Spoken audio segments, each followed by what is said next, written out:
एक फिल्म आई थी सिंघम, उसमें एक डायलॉग होता था कि जो ऊपर से जितना करेक्ट होता है अंदर से उतना ही करप्ट होता है। लेकिन सिनेमा में तो नायक ईमानदार निकल जाता है, लेकिन असल जिंदगी में भी ऐसा हो इसकी कोई गारंटी नहीं। दिल्ली ने ये बात सच भी साबित कर दी। दिल्ली के लोगों ने एक ऐसे व्यक्ति को दिल्ली की सत्ता सौंप दी जो दिन भर ये हल्ला करते रहते थे कि जी मैं आप सबके जीवन को बेहतर बनाने आया हूँ, मैं आप ही लोगों के जैसा हूँ। लेकिन लोगों को क्या पता था ये विचारधारा हमारे नए क्रांतिकारी के दिमाग से ऐसे गायब हो जाएगी जैसे कि गधे के सर से सींग गायब होते हैं। ऐसा ही दिल्ली के एक नए क्रांतिकारी को राजनीतिक मलाई की ऐसी सनक चढ़ी कि उसने अपने घर को सुंदर बनाने के लिए 45 करोड़ रुपए खर्च कर दिए, वो भी उस दौर में जब जनता के घर अपनों के जाने की वजह से वीरान हो रहे थे।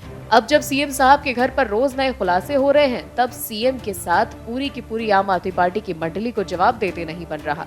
क्या हुआ है साहब के नए घर पर, खुलासा बताते हैं आपको। ऑपरेशन शीश महल में एक के बाद एक बड़े खुलासे होते जा रहे हैं। इस ऑपरेशन ने ईमानदारी कदम भरने वाले सीएम अरविंद केजरीवाल को कटघरे में लाकर खड़ा कर दिया। ऑपरेशन शीश महल के बाद इतने सवाल उठ गए हैं कि जिनके जवाब देना केजरीवाल के लिए बहुत भारी है। इसने दिल्ली की राजनीति में भूचाल ला दिया है। अब तक केजरीवाल के महल के बारे में कई खुलासे हो चुके हैं। बताया जा चुका है कि कैसे कोरोना काल में रेनोवेशन के नाम पर 45 करोड़ रुपए की रकम सीएम आवास पर पानी की तरह बहाई गई। घरों को लाखों के पर्दे और करोड़ों के मार्बल से सजाया गया। महल को बड़ा बनाने के लिए आसपास के घरों को खाली करा लिया गया।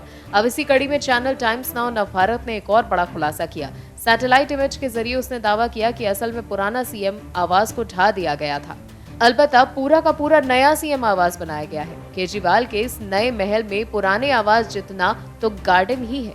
इनके पार्किंग के लिए दर्जनों गाड़ियां खड़ी करने की जगह है। ऑपरेशन शीश महल की 5वीं कड़ी हिला देने वाली है। इसमें सैटेलाइट इमेजेस का इस्तेमाल करके कई बड़े चौंकाने वाले खुलासे किए गए। 11 फरवरी 2022 की सैटेलाइट इमेज में दिखाया गया है कि केजरीवाल के नए महल के सामने पुरानी बिल्डिंग का मलबा है। 17 मार्च की तस्वीरों में दिखता है कि पुरानी बिल्डिंग साफ ही कर दी गई है। पुरानी वाली बिल्डिंग की जगह पर घास लगाई गई। दरअसल ये नई बिल्डिंग के सामने बना लॉन है। आवास के कुछ एरिया का इस्तेमाल गाड़ियों की पार्किंग के लिए बना दिया गया है। गाड़ियों के साथ लगा हुआ टेनिस कोर्ट भी तैयार कर दिया गया है। इस तरह केजरीवाल का नया महल पुराने सीएम आवास से कहीं ज्यादा बड़ा और आलीशान है। और भी वीडियोस देखने के लिए चैनल को सब्सक्राइब करें और बेल आइकन को दबाएं।